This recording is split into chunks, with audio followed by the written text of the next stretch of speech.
जांच करेंगे। कैमरामैन रमेश रत्नाकर के साथ सुशील पांडे, न्यूज़ 18।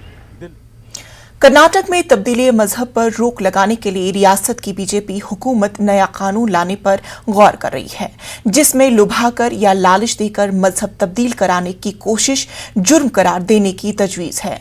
इस मुजवज़े कानून पर ईसाई बरादरी ने एतराज जताया है। बंगलुरु में आर्च बिशप रविंदर पेट को सदारत में एक वफ्द ने वजीर आला बिसुराज भूमई से मुलाकात की है, जिसमें उन्होंने कहा कि इस तरह के कानून से गैर जरूरी फिरकावाराना मसाइल पैदा हो सकते हैं और गैर जरूरी बेचैनी पैदा हो सकती है। वाज़ेह है कि हाल ही में इस मसले पर असेंबली में भी बहस हुई है और बीजेपी के एक एमएलए ने ईसाई तबके पर इल्जाम लगाया कि रियासत में बड़े पैमाने पर तब्दीली मजहब का काम हो रहा है और उनकी वालिदा समेत कई अफराद ईसाई मजहब में तब्दील हुए हैं। अलीगढ़ मुस्लिम